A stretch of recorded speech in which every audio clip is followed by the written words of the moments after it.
Olá, sejam todos muito bem-vindos a mais um boletim de mercado. Nesse horário, você já sabe, a gente traduz para vocês o que está acontecendo no mercado do boi. E hoje a gente tem contas interessantes para mostrar a potência que é a produção no Brasil, produção pecuária, produção de carne bovina, principalmente no Brasil. A gente está falando de um primeiro trimestre com uma produção 18% maior do que no mesmo período do ano passado. A gente vai entender melhor esses dados e, enfim, destrinchar esses dados para vocês aqui no Notícias Agrícolas, até para que a gente possa entender essa precificação da arroba e saber aí o que vem pela frente no mercado. E quem nos ajuda nesse entendimento já está aqui comigo, meu amigo Thiago Bernardino de Carvalho, pesquisador lá do CPEA. Seja bem-vindo, viu, Thiago? Mais uma vez, obrigado por nos ajudar a entender essa pecuária fantástica que a gente tem aqui no Brasil. E você se debruçou sobre os números aí de produção e chegou à conclusão de que a gente está produzindo muita carne no Brasil, é isso, Thiago? Olá, Alexander, amigos dos Notícias Agrícolas, satisfação novamente estar junto aqui com vocês para falar sobre mercado, sobre esse setor que é de extrema importância, né? Comemoramos ontem o Dia do Boi, É isso né? mesmo. E a gente vê, né, números expressivos de rebanho, maior rebanho comercial do mundo, números expressivos de produção. A gente até já discutiu aqui, debateu aqui, né? O ano passado foi o ano que a gente mais produziu carne e a gente, evidentemente, debruça sobre esses números, entende um pouquinho a dinâmica comercial, seja de exportação, mercado interno, a dinâmica entre os estados, pastagem disponível ou não, confinamento. E realmente a gente observou e vem observando nesse começo de ano, realmente um reflexo ainda de todo esse investimento que veio desde 2021, 2022, né? A gente realmente vem produzindo mais carne. A gente está produzindo um volume interessante de carne ainda, né, se comparado ao último trimestre aí de 23, né, perdão, o primeiro trimestre de 23. Então a gente observou aí um volume expressivo aí de produção de carne nesse começo de ano de 24, de janeiro a março, sim, algo em torno aí de seus 18% a mais. Que volume é esse, Thiago? Vamos botar números aí para que quem está nos acompanhando possa entender melhor. Algo em torno aí, o Brasil produziu algo em torno de 2,27 milhões de toneladas, né? Sempre destacando uma produção de inspeção federal. A gente sabe que em muitas regiões tem o próprio autoconsumo, né, que é aceito, né, pela fiscalização. Então, também nesse dado aqui que não conta esse valor. Então, realmente, o volume é produzido com abate fiscalizado, né? CIF, CISP e o SIM, a gente tem algo em torno de 2,27 milhões de toneladas produzidos entre janeiro e março de 24. E a gente tem consumo para tudo isso, Thiago? Olha, primeiro a gente tem a questão das exportações recordes, né? Realmente a gente tem o primeiro TRI que vem muito bem, ou foi muito bem, também recorde. Se a gente tem um volume de produção cada vez mais intenso no Brasil, também as exportações não vêm deixando a desejar, mas por outro lado realmente sobra isso no mercado doméstico. A gente tem uma sobra, até porque a gente importa. Por mais que a importação seja pouca, né, para a gente chegar na disponibilidade, né, aparente aí, o que produção, menos exportação, mais importação, a gente tem um volume disponível no mercado interno ainda superior, né, algo em torno de seus 15% a mais aí que sobrou no nosso mercado.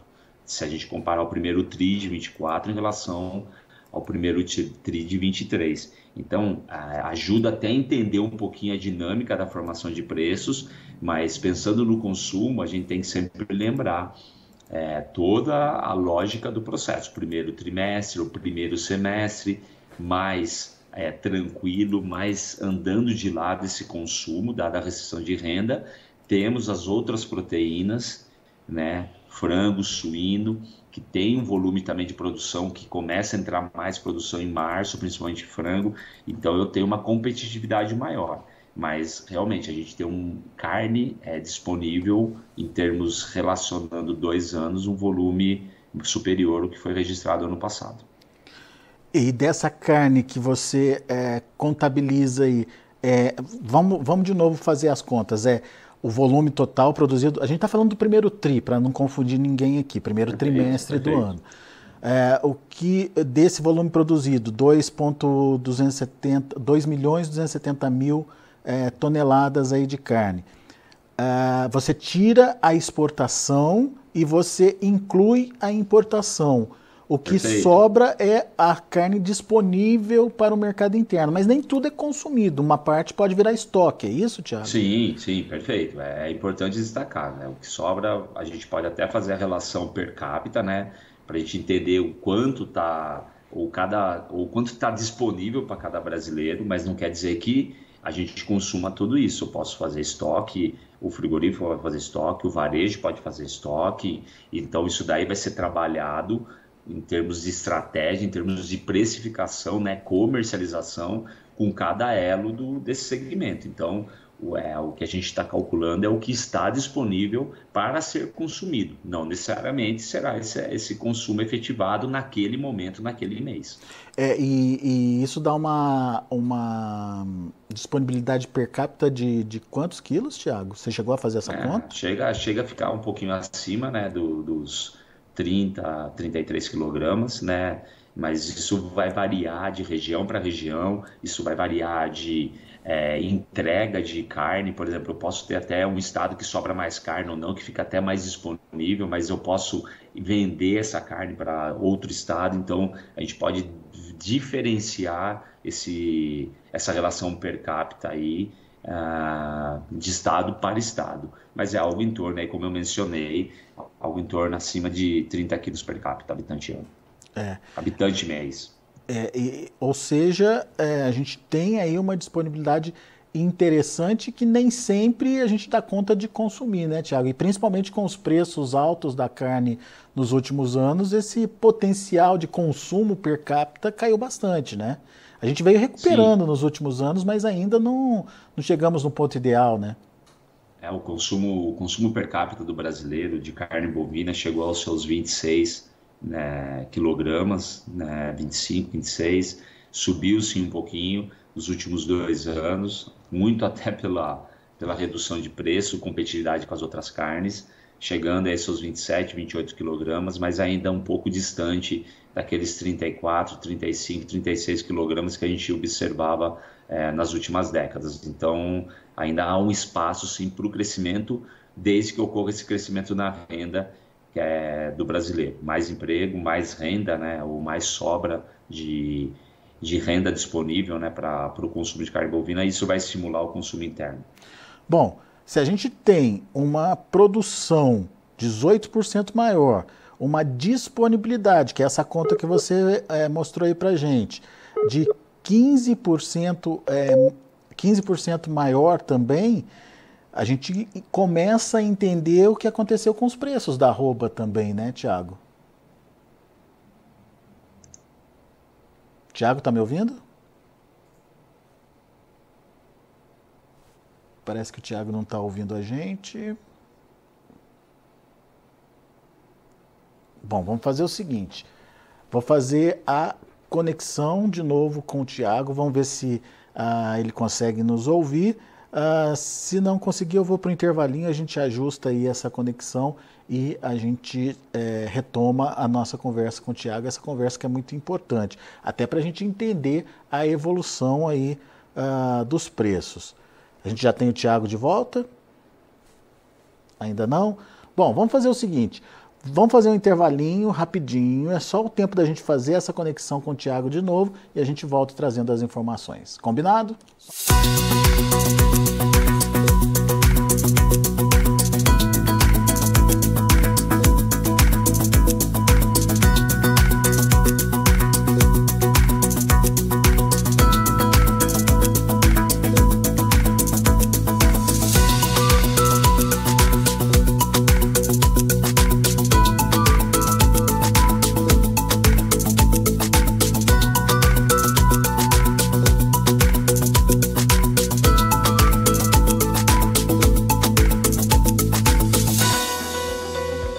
E você que nos acompanha aqui pelo site Notícias Agrícolas tem a possibilidade de também ter as informações através das nossas redes sociais. no Instagram, @noticiasagrícolas.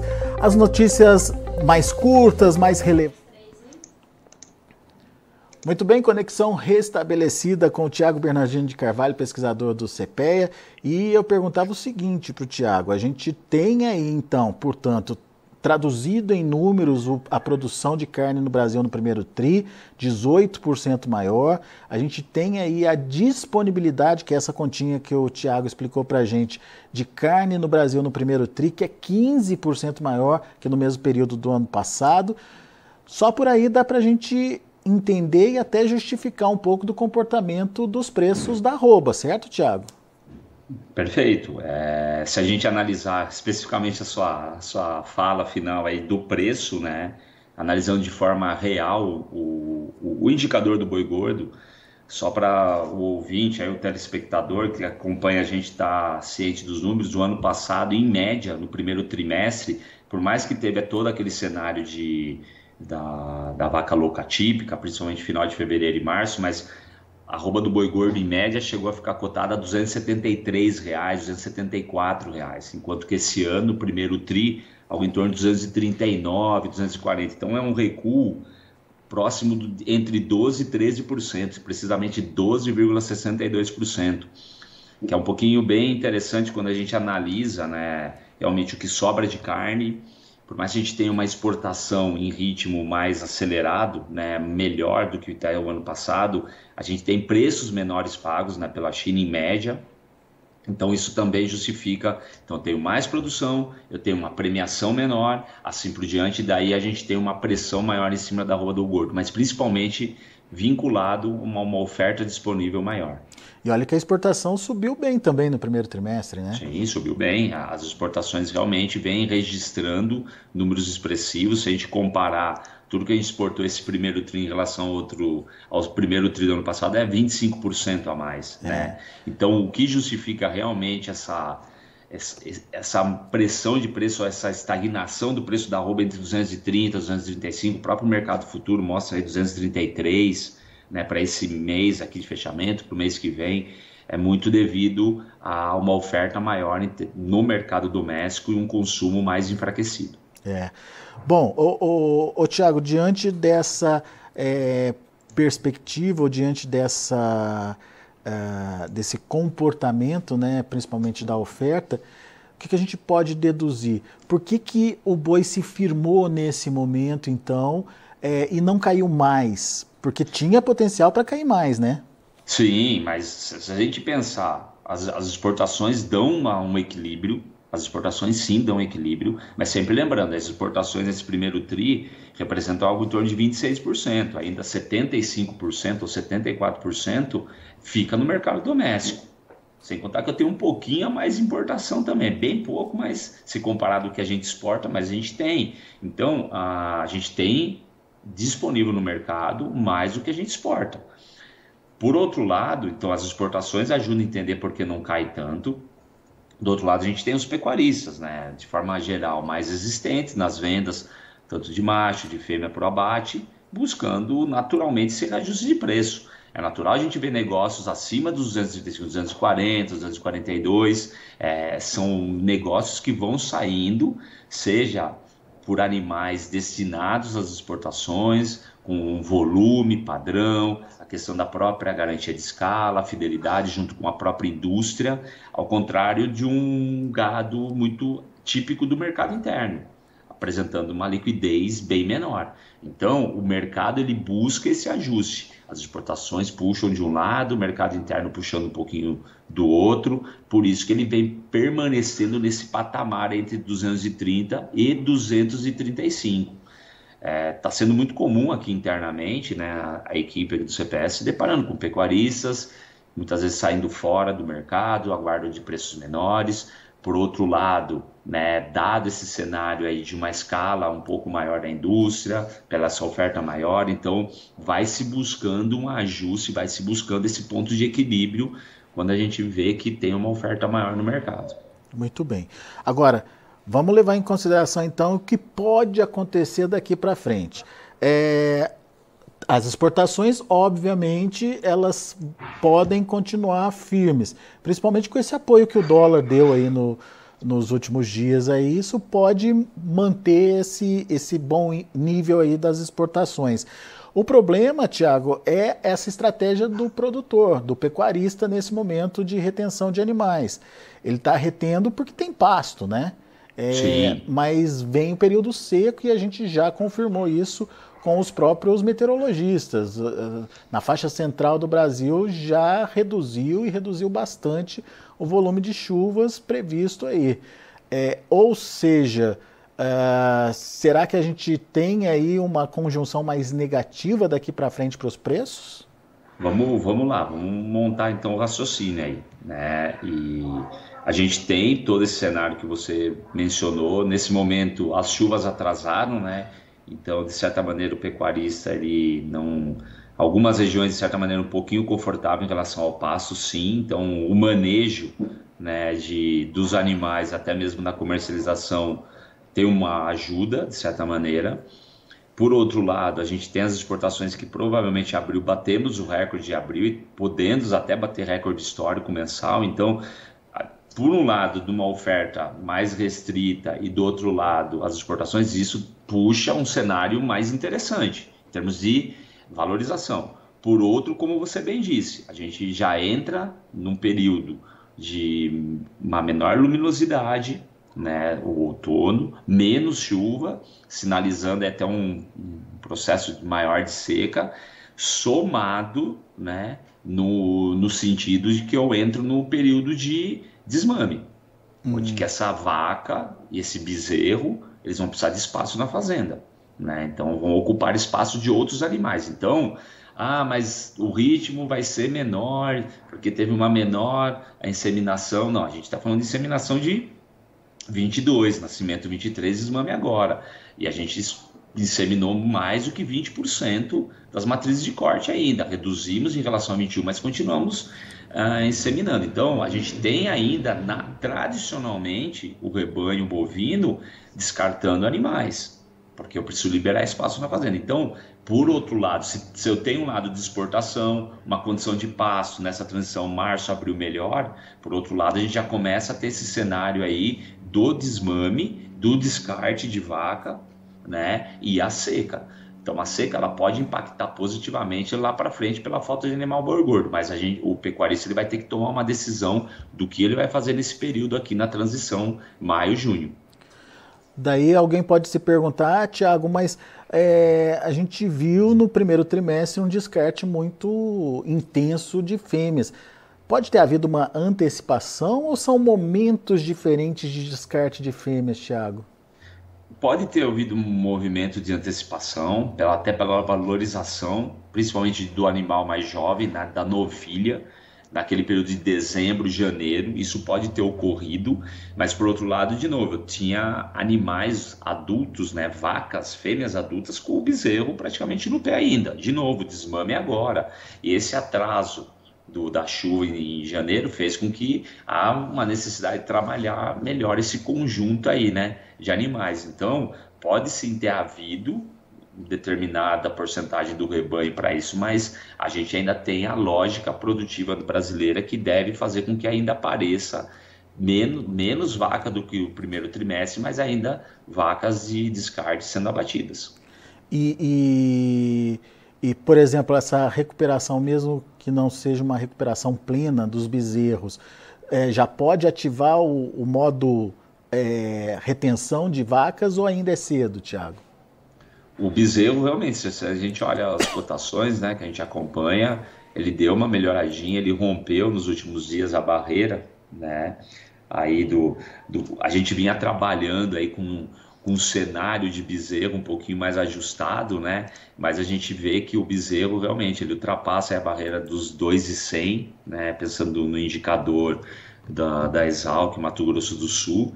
Então ele estava sempre trabalhando a 2,50, 2,60, ultrapassou a barreira dos 2,100 nos últimos 2 dias. Isso é um sinal interessante, mas tudo vai depender do volume de animais desmamados, que isso pode ajudar a precificar melhor o bezerro aí entre maio e agosto desse ano. podendo ter uma alta a partir desse momento aí, quando o volume de bezerros disponíveis no mercado fica mais latente. Uhum. Mas não é motivo de retenção de fêmeas ainda, né? Do povo falar, opa, vamos Muitos, segurar porque muitos, melhorou muito. muitos pecuaristas aí que já entenderam esse processo de ciclo retêm esses animais, mas ainda a gente tem um processo, possivelmente a gente tem uma maior retenção de fêmeas a partir do ano que vem. Agora, tirando as fêmeas, a gente já entendeu que elas vão aparecer, uma maior ou menor proporção, elas ainda vão aparecer daqui para frente nessa reta aí de final de safra. Mas em termos de bois, de machos, Tiago, o que a gente pode esperar? Vem aí uma grande oferta também? Temos esse animal no pasto aí pronto para ser colocado no mercado? É reflexo de preço, reflexo de custo. Então, ano passado, muita gente realmente teve dificuldade de engordar animal porque o preço derreteu bastante, né? Principalmente no começo do segundo semestre. Os custos, por mais que recuaram também, o tomador, né, de decisão de investimento, ele olha o preço final. Então, muita gente tirou o pé e realmente pode ter esse reflexo na quantidade de animais disponíveis prontos para o abate, somado à seca. Então, ainda a gente busca um ajuste desse mercado. O boi, ele veio sendo produzido, né? O boi, ele está no campo. A questão é se ele está realmente pronto para o abate, né? Se ele está pesado assim para ser abatido, ou realmente vai ser um descarte de um animal mais leve. Então, provavelmente ainda vai ter um manejo maior desses animais aí, pensando mais no segundo semestre. Né? Pode ter uma fluidez melhor aí o Sim, boi, né? Muito sim, bom. perfeito. Porque realmente a gente tem aí a entrada do bezerro, ou o boi magro, até mesmo o preço do milho, pensando na engorda, né, no proteinado, no energético, é interessante, mas muitos produtores ainda não estão com caixa, dado todo o cenário que eles passaram ano passado. É fato. Muito bem. Então, temos aí uma possibilidade de barrigada de preços, mas e para o segundo semestre, Tiago? O que a gente nota, até olhando a tela do mercado futuro, já esteve até um pouquinho melhor, mas ainda continua patamares acima dos 245, pensando em São Paulo, né? A tendência, sim, que a gente tenha um cenário mais positivo, dado uma maior restrição de animais, mas sempre lembrando, né? A gente tem o confinamento, o empresário que ele já vem trabalhando em escala, já vem trabalhando em formação de preço, trabalhando custo, e tudo isso já é perceptível no Brasil nesses últimos 4, 5 anos.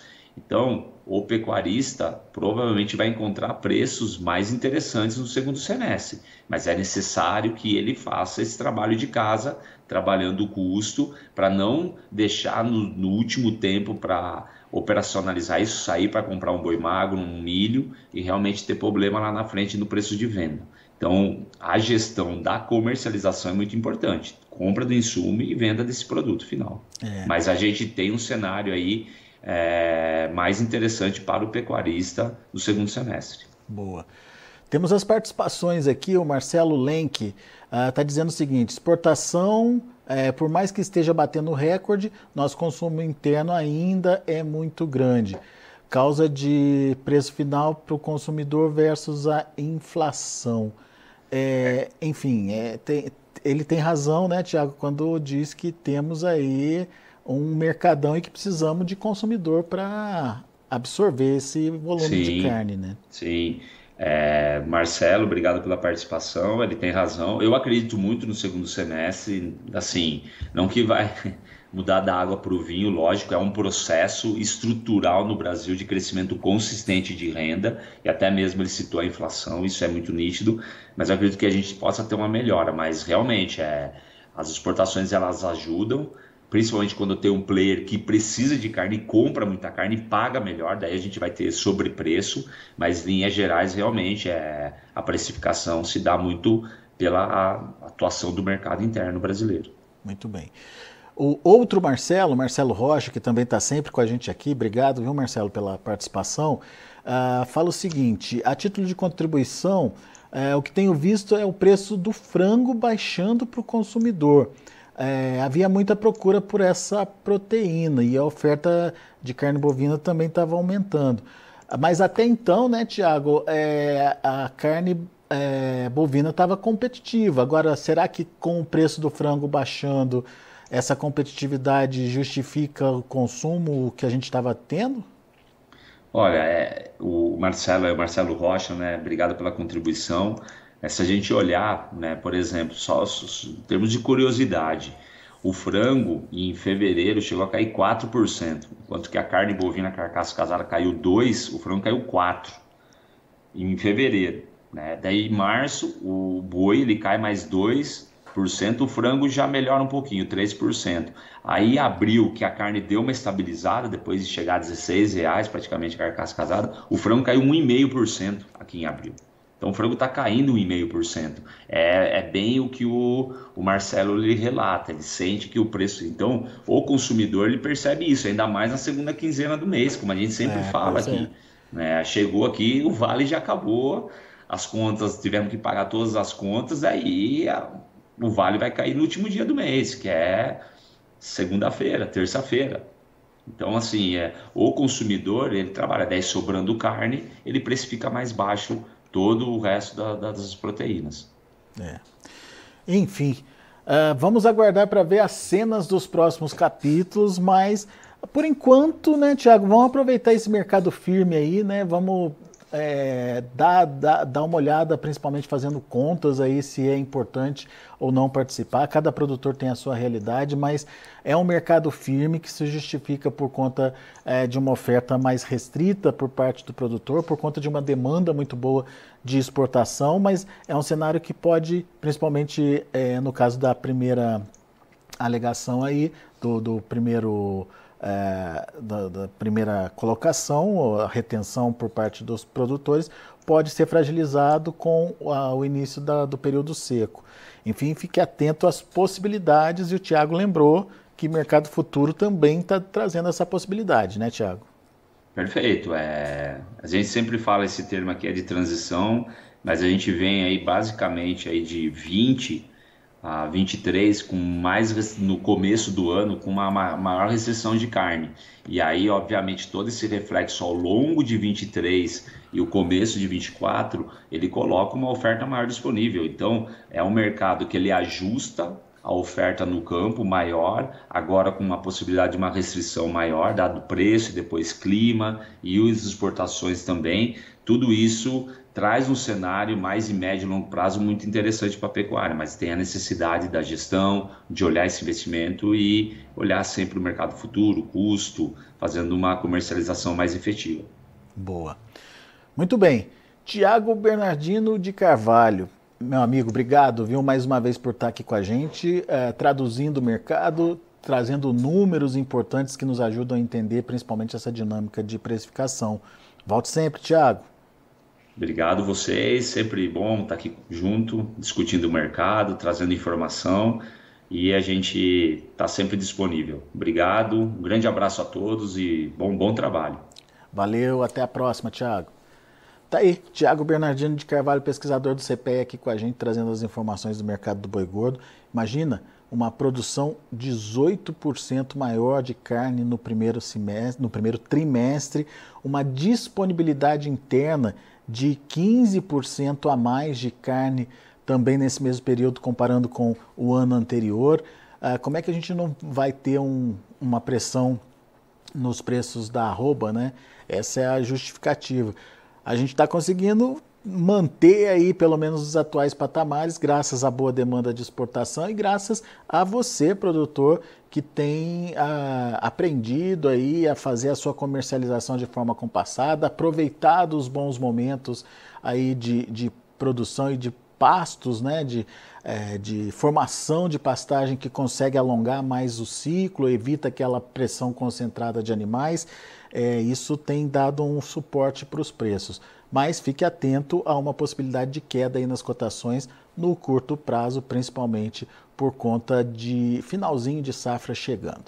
Daqui a pouco a gente volta com outras informações mais destaques.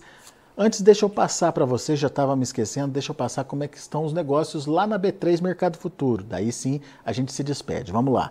Olha aí, no mercado futuro, na B3, o abril R$ 232,65 está caindo nesse momento, 0,06% de queda. O maio também cai, 0,6%, cai mais o maio, 231,55 e perde ali para o abril. O junho, 232,45, queda de 0,47%, e o julho, 235,30, recuando 0,59%. Indicador CPEA fechou o dia de ontem a R$ 232,60, queda de 0,58%. Muito bem, são os números do mercado do boi gordo. A gente agora sim vai ficando por aqui. Agradeço a sua participação e audiência. Notícias agrícolas, informação agro-relevante e conectada.